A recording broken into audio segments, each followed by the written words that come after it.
can't make it from Hatfield to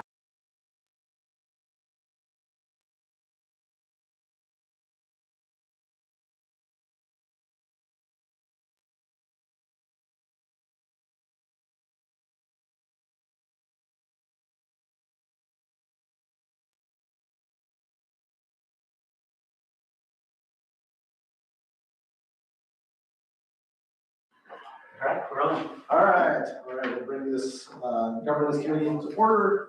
Any public comment on anything that is not on the, what we have for our agenda? I'm still waiting for it to pop up. I will let you know. Let me know. Okay, first one, concession food vendors. Yeah, just starting a discussion, this came up, Tim and I had a conversation about this a few weeks back, and I know this has been something that there's been a little bit of discussion about, so I figured this would be the place to talk a little bit about food vendors at events. Just a quick list of things from my standpoint that we would have to iron out would be when, where, what's the liability, how do we select vendors? Obviously, you know, big vendors that don't sell alcohol. Do we do a rental fee / a mandatory donation? Do we use a facility use? It's just a brainstormed kind of list of things, but just thought I would open it up for comments and things to think about. I was honestly thinking about this because with hosting state softball, it's always been an interesting thing because we don't really do a whole lot as far as concessions and candies and pretzels and hot dogs. But I think the travel club wants to do something where they're cooking burgers or stuff like that. I don't know how that works because they're not going to have a food handler's permit to do this or that. So I don't know if that's an issue, how that works. But then the other question would be, would that be something that we wanted, you know, Buddha Belly and tacos even more at or something like that to keep people back, keep it even in the company? Yeah. Probably my number one concern is taking, if it's going to take money away from school programs. So like, let's say, for example, if it's a booster club and they have concessions and then there's a competition, not against competition, but in this case where our booster club is losing money, who is, you know, supporting our athletics, I would be worried about that. But I don't think so. I mean, you know, I think that one's a little different. That's almost like Robert's Run, which does have food tricks, if I remember right. So that's kind of outside of the school. I agree. I think we've had that discussion. I know that's Marlon's concern. He's talked about it before. But I think probably is said, as you went down your list, rental thought processes, you know, payments back to the school, that kind of stuff could offset some of that potential competition. I know that you've talked about it before too. Well, if you think about the dynamic of what McDonald's and other vendors do, when a McDonald's goes onto a corner, you know, it used to be the traditional conversation was, well, why would you put a Taco Bell on the opposite corner? But it ended up, because it'd be competing against or taking away market share from that other vendor. But actually what it does is encourages it. It becomes a thing that people think about as a destination thing, and they spend more. And I feel like, there's no way I can know for sure, but I feel like this is probably a little bit like that. Some of this is anecdotal on my side. I just think about how many football games and especially track meets I've been to. Going up to Columbia Falls especially, man, I had a lot of respect for going up to a Columbia Falls track meet because there's like 5 other trucks out there. And we would go we still went over to buy from the Booster Club, but they were selling their own thing. And I think the key to this would be to have a cross-section, make sure you have a cross-section of things that wouldn't take away from our normal sources there. Keep, you know, whoever, in this case, it's the Booster Club, right? They sell their own things and they have what they sell. And so having somebody else come in and selling hamburgers and hot dogs probably wouldn't be the type of thing. I think we could set a criteria. But people who are offering things that are so outside of that, I think would be great. Somebody's making noodle bowls or offering coffee or doing ice cream or doing anything that the Booster outside of that. I think you're gonna see kids asking their parents for $20 to go, rather than thinking they're just gonna not go to the Booster Club and eat the same food every time. And I think the Booster Club should benefit from proceeds from that. I think we could charge, I think it'd be right to charge a fee, so you don't just have it open to everybody. And maybe you have a limit on how many you're gonna give out every year. And then a percentage of that goes to the Booster Club, so there's no hard feelings for that. I think the Booster Club should get a portion of that anyway. I think that would be good spirited. What events are you talking about specifically? You said track and football and stuff like that. Well, So my opinion is when we talk about hamburgers and hot dogs, it's irrelevant because we don't sell anything. I mean, the Booster Club sells, our concession sells nachos, candy, and popcorn, basically. okay, so there you go. See, that's how long. And pizza from Domino's. Right, and so that's a limited group of people. I mean, people are gonna want something hot. I know when I'm at Columbia Falls, it's cold. Going over and being able to buy a cheeseburger, going and being able to get a noodle bowl, huge. I mean, I really appreciated that. And now we look forward to going to those events and we know we're gonna not, I mean, otherwise, we're driving off and buying stuff for, I mean, sometimes we're buying lunches or dinners for 10 kids who haven't planned because they don't have anything.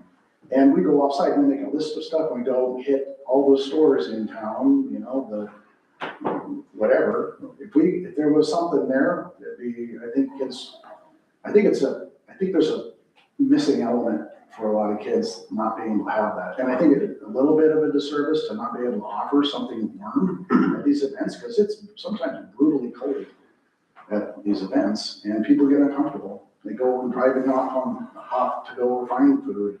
But every time we're at Polson, we end up driving off someplace to go get food, sometimes 2 or 3 times. And we miss events that we wish we weren't missing. I wish that Polson had some food trucks there. Some of this is anecdotal and from my own personal experience, but I have to imagine other people are probably experiencing and feeling that same thing. You know, part of this started out because I know the girls of this one particular food truck and they knew us on the school board. But I think this is broader than just helping out one. By the way, this is a graduate from high school, Hamilton High School, gone out and started her own business doing this. I think that's extremely empowering for us to not put any bureaucratic, roadblocks up to kids who are willing to be enterprising enough to start a little business like that. With what we're trying to encourage people to do, if they're not going to go to college, be entrepreneurial. Maybe that's what you really want to do. And I think some of these ideas have good merit. I think it would encourage some of our own students to think outside of the box. If they saw another graduate who was definitely not going to college, but is doing well, doing something different. So I think there's several things about this that are interesting to me. I think the Booster Club could benefit. I think fans would benefit.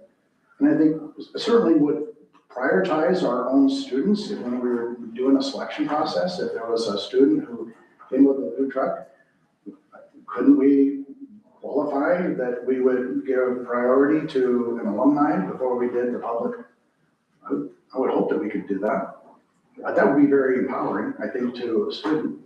I think one of the things we have to take into consideration here, because I do agree with you, having the duration of the event, like a track meet is all day, you're going from 9 o'clock until 5 o'clock. I do see the value of having that ability to be there for sure. If we're talking about a football game that's 2 hours, I mean, people don't come and eat at those events, they come and have snacks and they're out. Or if it's something that's inside, I prefer that, I think that's different too, if it's basketball or volleyball or something like that. If it's a state tournament, it's very similar to a track meet where you do have people that do need to eat and have, it's that duration part that I really think plays into the whole food truck part. If you go to, like if you're doing club soccer, because then you see a lot of food trucks like that. If it's a one match, you don't ever see them. But if it's an all-day thing, you may see them there. So I think the duration of the event really plays into it. And I think if there is a fee for this, it does go back into Booster Club. Because like just for the track meet that's coming up on Saturday, Science Olympiad is working that from 9 o'clock, I think, until 4, or whatever, it doesn't matter. But they're getting $1,000 for the national trip for that event. And if we're taking money away, Booster Club can't offer that high a payment for it. So yeah, I do agree. I think the time factor really does play an important role in this too, when we talk about it. And I'm proud of the girls, I just saw they got their bus up and running, I see it parked downtown, it's getting good feedback, so that's good. They made $1,000 for a stay down there. I bet, I'm proud of them for doing that. absolutely. I mean, a couple of high school graduates, not Yeah. wanting to go to college, and all of a sudden do something like that. I think that's a type of encouragement as a community. I mean, I'm going down there as much as I can, just because I want to encourage small business, and I want to encourage young people who are trying to be successful. And it's, it's entrepreneurial. We don't have enough of it in the valley, and I would support more of it if it was here, and I think other people would feel the same way. Especially our students. I mean, I think that's super empowering.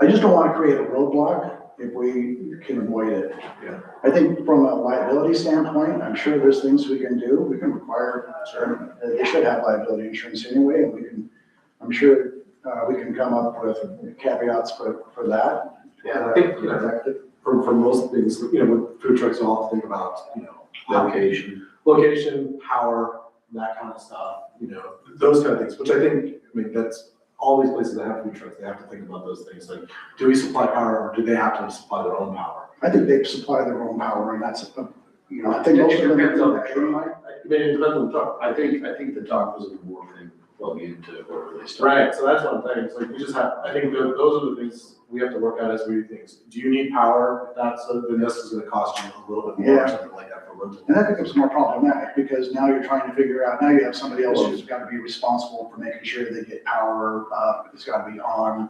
What other issues do you get if the power?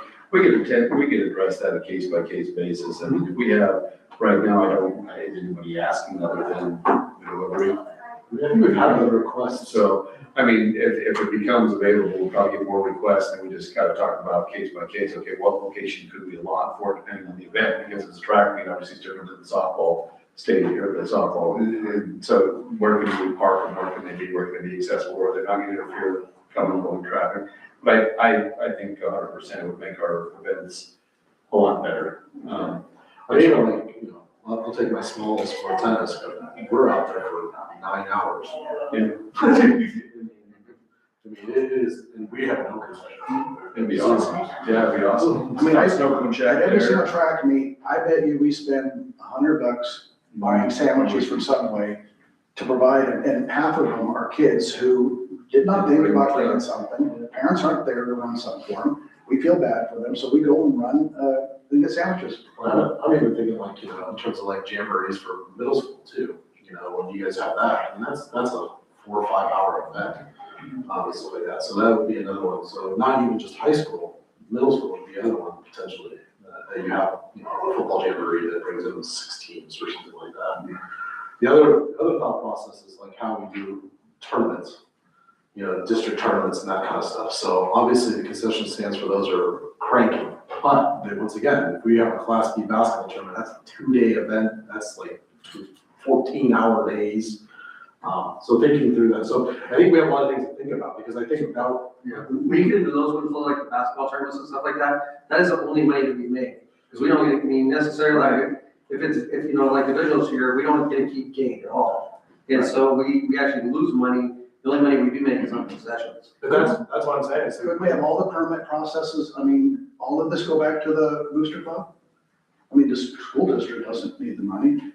It would I'm be, just it'd be wondering work in how- progress to see what your How we, if we reduction paid fees were versus, how because who that's, knows, I I mean, mean, I you think buy that's popcorn, you buy something popcorn, we but need if to. you want a burger, you're not gonna say. Yes. If the vendor pays the booster club, so I don't know what. Well, if it flows through us and then we go back, that's, It's all. That seems to me like the legitimate way to do it. We pay you and and it just gets moved through to Booster Club. I don't know, but I don't know if they're 501c3 or with theirs, if they could take it from us, because they're supposed to Oh, give it to us. So I don't know how that's that. things we'll have to look at, how that plays out. If we take, a rental fee, does that go to activities, and that's separated for whatever.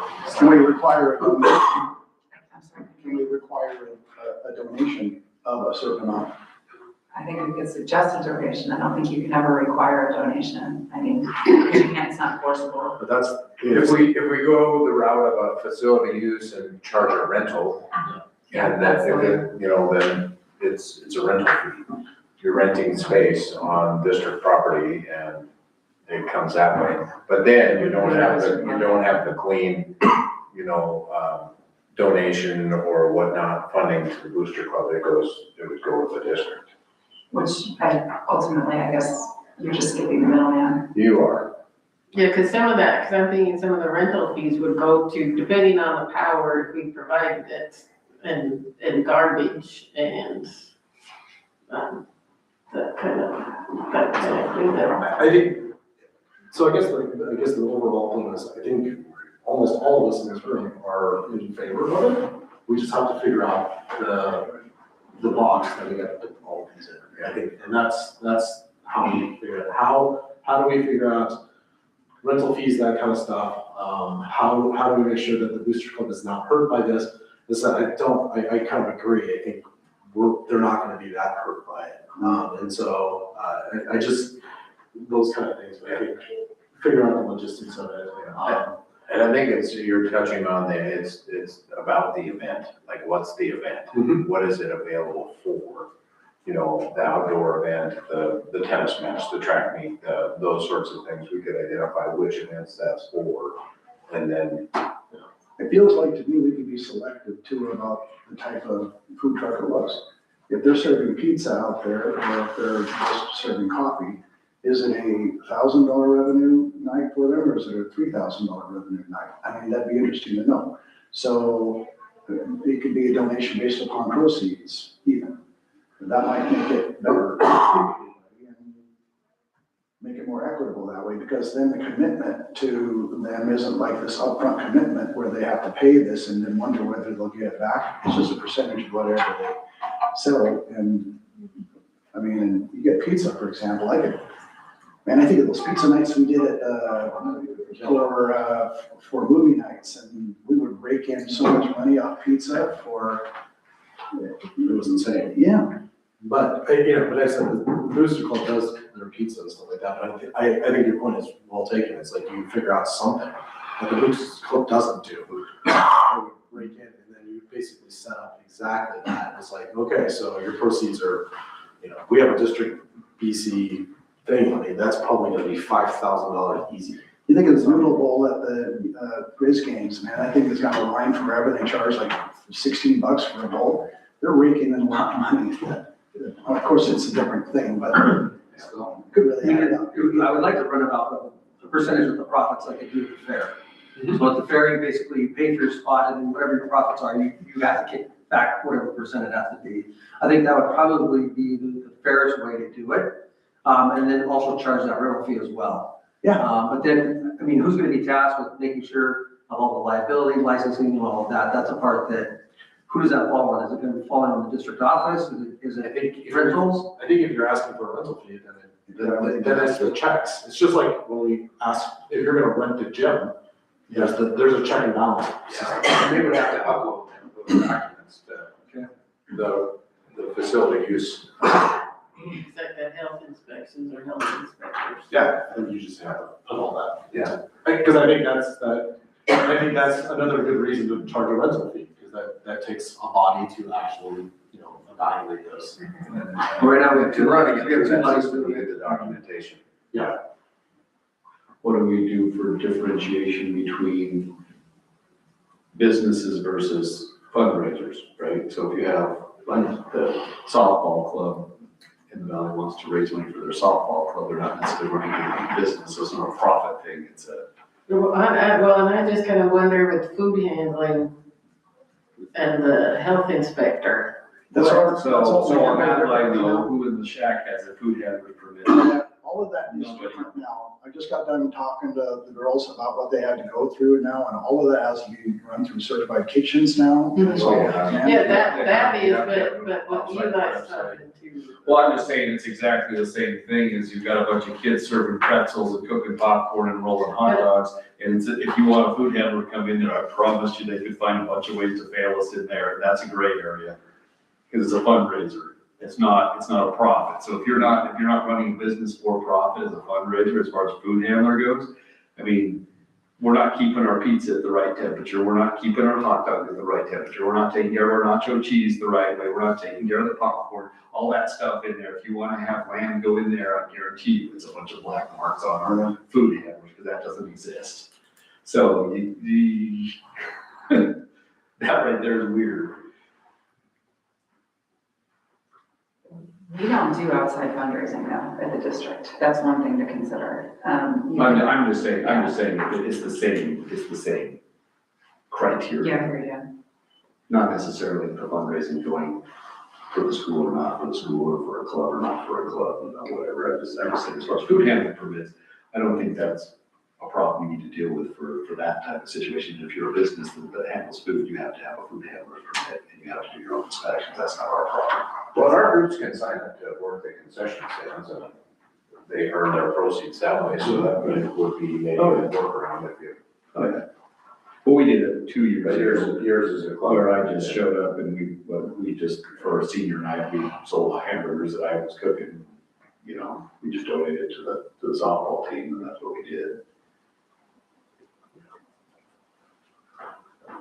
I think this gives us a good starting spot to start to formulate what this looks like. Yeah.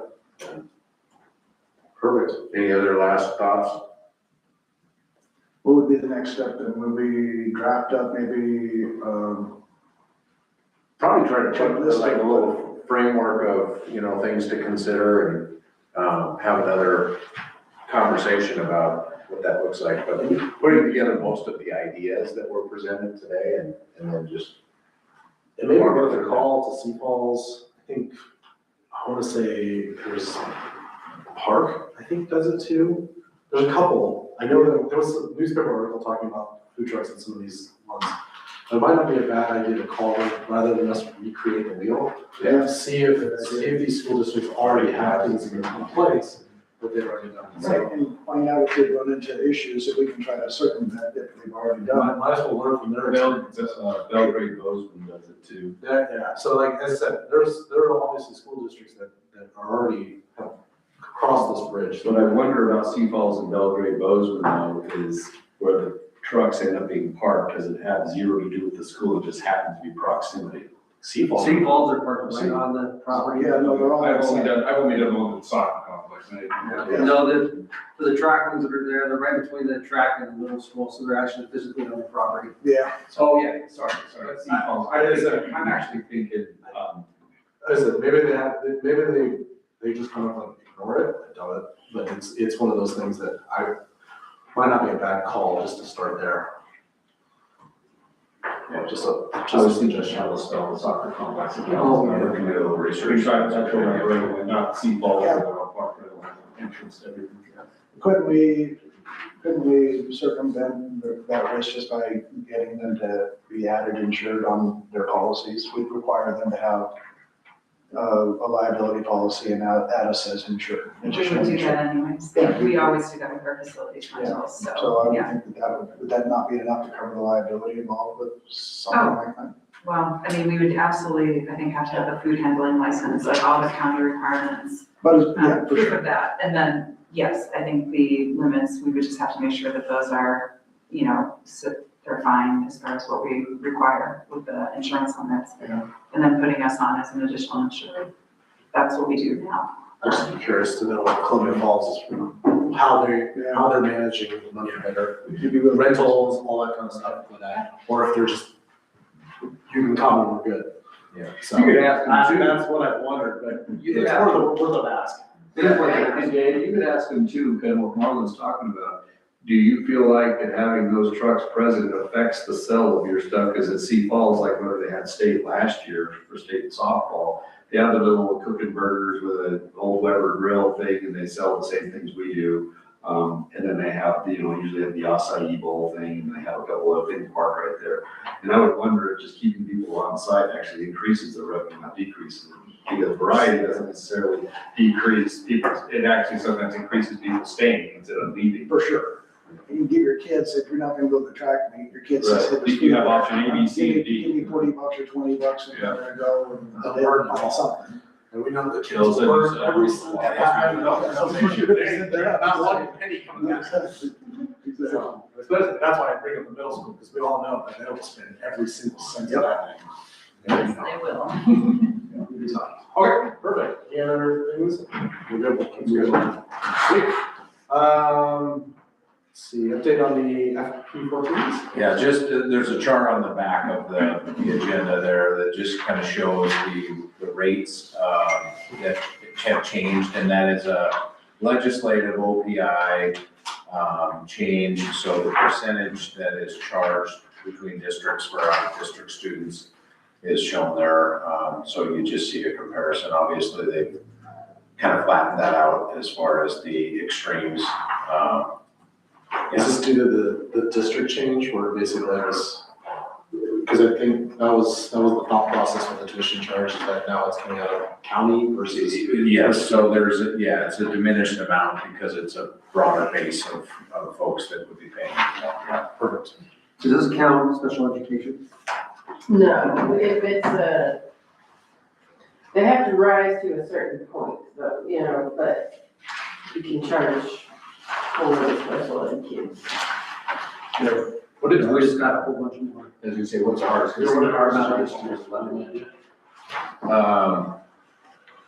Well, let's see, it was 530,000 that we received.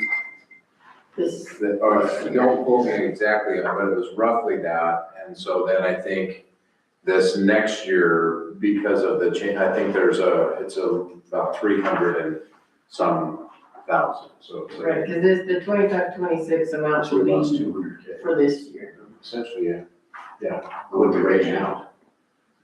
You know that number? For this year, it was right about 300,000, and I don't have an idea for what we'll pay out next year. If we lost 200 and we're still paying off the same amount, we're gonna We'll pay out less as well. We'll have the same reduced, it depends on which school, because you take the lower of the two, so. It's a over base calculation, so if you're talking Hamilton and let's say Victor or Corvallis, you look at the above base funding for each of those districts and it defaults to whomever is lower. So then that affects the rate of payment, and then that's distributed amongst the taxpayers. So that's clear as mud. Oh my goodness. The administrative horsepower that this change has forced is pretty significant. So that's interesting. So in other words, if you live in Victor and you come to Hamilton, if you live in Hamilton, you're paying your taxes to this. But then if you live in Victor, you're still paying Victor tax to us. Excellent. That was not Dave's plan, I don't believe. Like it was. Was it really? Yep. I thought it was gonna pay to the district that we're going to. Yeah, so the kids that come here, that money comes here to offset the taxes for this district. Right. But not, But it's made at the rate It's of the the rate Victor of tax. coming from, not the rate of what we're at. Oh yeah, he did not intend that. so, Yeah, you're right. yeah, because that's what I'm saying, it's like what a So you're- stellar deal. Exactly, I was gonna say, you're basically getting half tuition. Well, and I understand the manpower and paper pushing that this does, I had 2 people working on the FY27 forms, and it was 3 days to produce them, because we send them out, all the parents have to do is sign it, because that would make things easier, but 3 days to go through and get those prepped and ready and sent off, and then they start coming in, and then keeping track of everybody in their moving, because it's incredible how the in and outs, but, It almost, to me, it'd almost be better to almost do an average, but that's what in terms of, because now that would make more sense, that you're at least getting more for those. Because it doesn't mean we're not paying still for that Victor student as much as we're paying for the Hamilton student when they're here, that they're getting the same. But we're paying more in our taxes basically for our student at our school than they are for their students. But then, so if we send a student to Victor, do they get the full taxes from Hamilton to go to Victor's? Yes, whichever is lower between the two. And to complicate this even more, it's done on a prorated basis. So if a kid is here for 170 days, as opposed to 180 days, that's different. So you can see as you add these wrinkles to this, which to Kathy's point, it takes a lot of, it takes a lot of work to get all of that settled out. And then you've got to get the forms done every year. So the amounts that are listed, that's for a full year, what we charge for a student if they're, here for part or they move, it's the percentage of that. So this is the first student, right? So what are ours? That's what I was asking, was like. Right, I was. What we pay the other schools? Yeah, so Corvallis is, basically. It's gonna be different based on every school, because we're gonna be higher rate than I'll bring most of those them, right? next time as well. So I'm just curious, are what we pay to in the other the- ones. Well, it could be the same, so Corvallis, More than you pay out, for sure, but. So, because my guess is like, we would be higher than any other. So that means that every kid that's coming to us, they're gonna only have to pay. Is the first student cost. Well, we're getting Street, that's the difference between our district. We're absolutely. well, it goes by to the lowest, This is the difference. so That's what I'm saying, we're getting we would absolute be paying, difference here. we would be paying the other schools those same rates. My reading. So to Corvallis, we pay for an elementary kid $696. So we would be paying that to Corvallis. Here's a crazy thing, we had a kid that started out district, it was in high school, in Darby, moved halfway through the year to Corvallis, and they had prorated for each one of those days, each one of the districts, that nightmare. Yeah. And it doesn't help when it could be, it says Hamilton, but it's in the Darby School District, or we've got some on, Corvallis' side that say Hamilton, but it's actually Corvallis, so you have to know the line. Yeah, they need to, they need to change the funding formula, period, so. Yeah. We all know that. I would agree. Okay, on to March. May meeting dates, all that kind of stuff. So May 12th, I have a family obligation. My son has a church ceremony on that particular evening. So if we're gonna have a meeting, I guess I'm asking if I can miss that. We could, Christine could run that, or we could run without a superintendent. Or we could move our regular meeting to the 19th, because that's when we would be able to do the election stuff as well. So we could have two meetings or one meeting. Just look at the 19th, because my initial vote, without looking, would be to move it so you're here.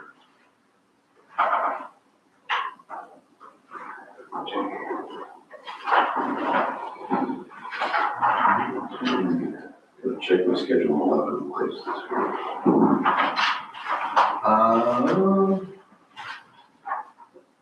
And like, It's fine with me, except I'll be in divisionals, so I'll be in Ronan.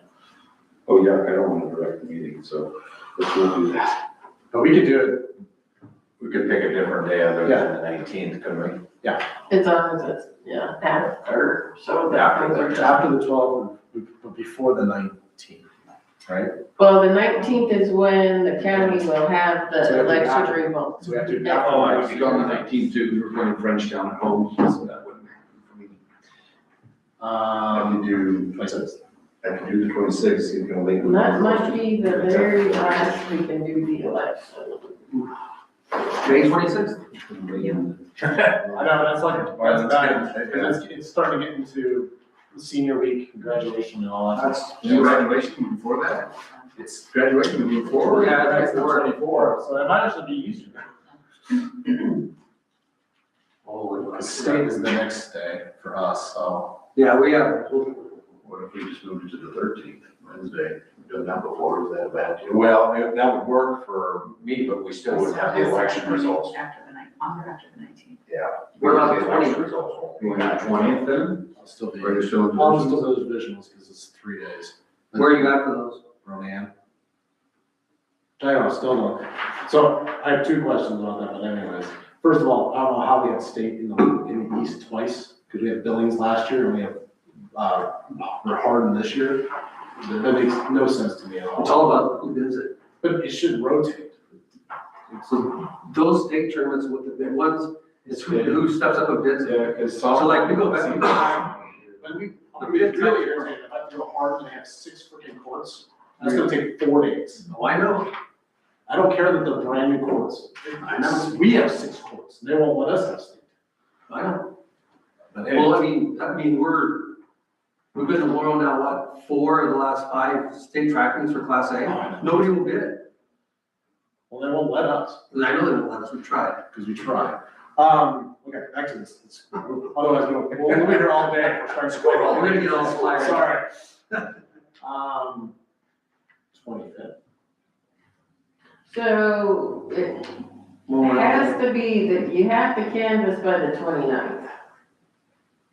That's a Friday, is what it says. Friday. Everybody want to do Friday? Boo. No, I've stayed for everything. I could do the 25th. Memorial Day? It's Tuesday after Memorial Day, school's in, everybody's back. Isn't the 25th? No, 25th is Monday, the Oh, Monday, no, Memorial I'm Day. sorry, 26th is what. 22nd? On Friday? Well, would you wanna do the 13th for the regular board meeting? Yeah, that's- And then, who we could do can't that. be here for the 19th? I cannot. You can't? I'll be in, I mean, I can call. Because you're not, I won't be here the 19th either. okay.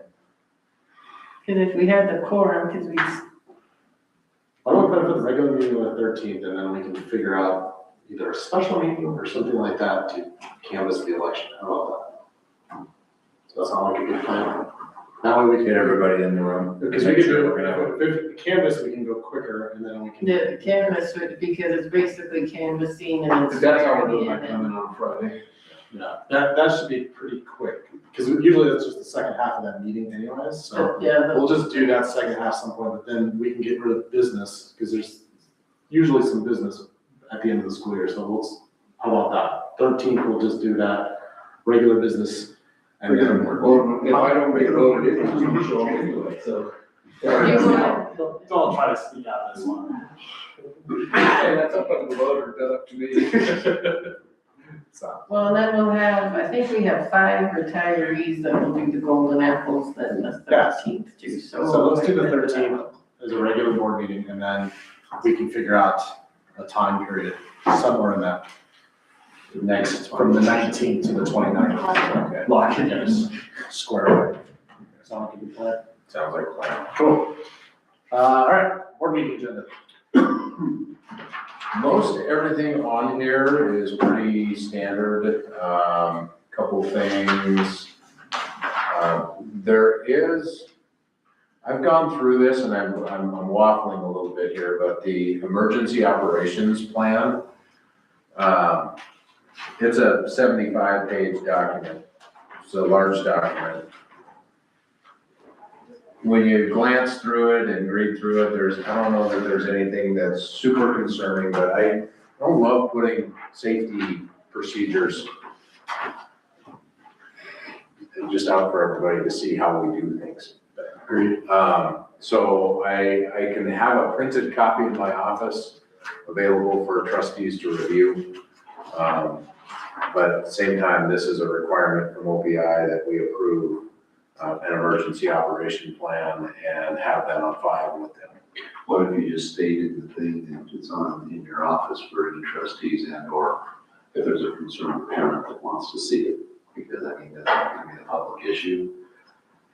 They want to know how we take care of their kids if there's an emergency, imagine we see. I don't know about the details though. That's- Yeah, the details is where I don't want Like a trade secret, like we're compromising our security if we're just letting open access to that. Yeah, just put your playbook out there. What's the best way to, you're actually putting your playbook out in public for what you do. I think it's fine, just saying like, you, for trustees who want to see it, they can do it, but otherwise, yeah, this is on your recommendation, we'll go with you for that one. Okay.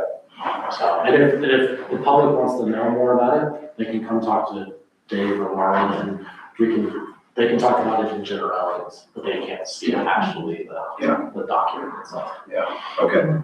And then just, other items that you've got, staff, personnel reports, and then you've got, the rehire, of teaching staff. So you've got a pretty significant list of folks there. So that will be done, but other than that, things that are going on, we're working on insurance. Right now, we met yesterday with, Beth Wardell and Amy Corser about our benefits plan. The question for us is we are committed to the bridge to medical. Now we're looking at ancillary coverages, so vision, dental, life, and disability options. Bridge actually has those. At one point, there was not that option. It was only medical, but they have those. So now it's a selection. I think we've narrowed things down quite a bit. But we'll have a conversation over the next couple of days, and the committee, the insurance committee, will arrive at a commitment, and then we'll move forward from there. I notice on here Travis and Bryce resignations, Basketball. I didn't hear anything about that, so what's gonna happen there? So it's open right now, the head coaching position is open. We're open to interview, we have a candidate that we're interested in, and so we'll interview next week. Okay. Will that be a topic of discussion, higher discussion at the meeting, or? Just like any other hire that we It's just a do, personnel matter. we never put them on the thing. Okay.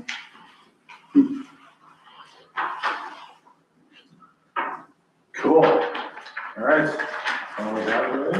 Next everyone's meeting, May 7th. Yeah, that should be fine for 2013. Any other discussion points? All right, all done. Thank you, everybody. Thank you.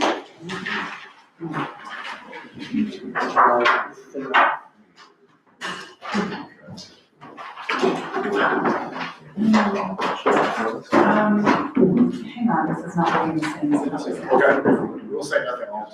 I really don't wanna clog the table either, so. We'll get it. Slide over your towel. You can find a hole.